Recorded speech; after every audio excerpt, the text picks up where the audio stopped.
Bonjour à tous et à toutes, soyez les bienvenus à la prière du matin. C'est avec une grande joie que nous commençons notre journée. Nous avons bien sûr cette grâce de nous retrouver ensemble aujourd'hui pour nous confier au Seigneur par l'intercession de la Vierge Marie. Au nom du Père, du Fils et du Saint-Esprit. Amen. Je vous salue Marie, pleine de grâce. Le Seigneur est avec vous. Vous êtes bénie entre toutes les femmes. Jésus, le fruit de vos entrailles, est béni. Sainte Marie, Mère de Dieu, priez pour nous pauvres pécheurs, maintenant et à l'heure de notre mort. Amen. Notre-Dame de la sagesse, priez pour nous. Nous allons prendre l'évangile de Jean, chapitre 17, versets 11 ou 19. En ce temps-là, les yeux levés au ciel, Jésus priait ainsi. Père Saint, garde mes disciples unis dans ton nom, le nom que tu m'as donné, pour qu'ils soient un comme nous-mêmes. Quand j'étais avec eux, je les gardais unis dans ton nom, le nom que tu m'as donné. J'ai veillé sur eux et aucun ne s'est perdu, sauf celui que s'en va à sa perte, de sorte que l'écriture soit accomplie. Et maintenant je viens à toi, je parle ainsi dans le monde pour qu'il ait en eux ma joie et qu'ils soient comblés. Moi, je leur ai donné ta parole et le monde les a pris en haine parce qu'ils n'appartiennent pas au monde, de même que moi, je n'appartiens pas au monde. Je ne prie pas pour que tu les retires du monde, mais pour que tu les gardes du mauvais. Ils n'appartiennent pas au monde, de même que moi, je n'appartiens pas au monde. Sanctifie-les dans ta vérité. Ta parole est vérité. De même que tu m'as envoyé dans le monde, moi aussi je les ai envoyés dans le monde. Et pour eux, je me sanctifie moi-même, afin qu'ils soient eux aussi sanctifiés dans la vérité. Acclamons la parole de Dieu. Le Seigneur veut que notre joie soit parfaite. Le Seigneur veut que nous soyons de vrais disciples. Et de vrais disciples, ce sont ceux et celles qui goûtent son amour, que vivent de sa parole. C'est pour ça que Jésus prie. Nous continuons, nous avons ouvert cette semaine avec la prière sacerdotale. Nous continuons encore en découvrant les richesses de cette prière. Aujourd'hui, c'est la question de la joie d'être avec Dieu, la joie d'avoir connu Jésus, mais au même temps, en fait, il y a une joie de l'envoi. Jésus nous envoie dans le monde.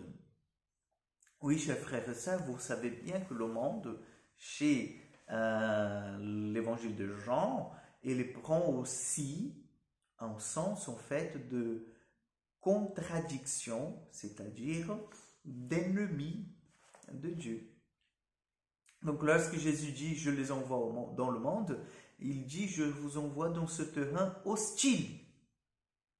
Je les envoie dans ce terrain qui n'est pas du tout accueillant. Je les envoie dans ce terrain, en fait, où ils seront maltraités.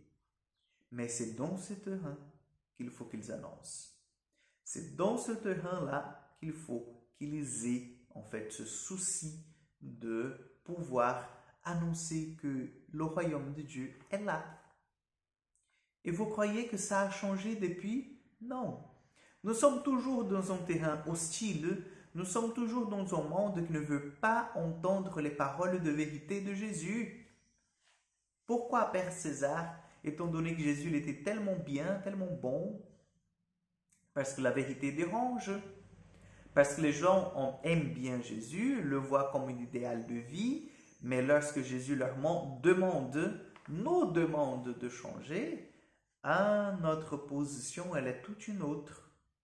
En disant jusqu'ici, je veux bien, mais quand même, j'ai raison, j'ai quand même mes arguments, parce que de demander de pardonner, de prier pour mes ennemis, pas jusque-là quand même. Vous voyez, nous voulons prendre les enseignements de Jésus qui, voilà, ça nous convient, mais lorsque Jésus vient vraiment toucher nos blessures pour nous guérir et nous faire avancer dans la foi, nous disons une autre fois, pas aujourd'hui.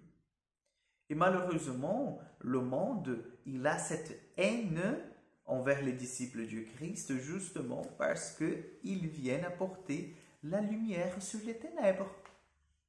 Parce qu'ils viennent apporter la guérison aux blessures que le monde lui-même il fait. Donc oui, c'est dangereux, Père César, d'annoncer l'évangile. C'est dangereux. Nous serons en fait dérangés. Nous ne serons pas accueillis comme nous voulions y être.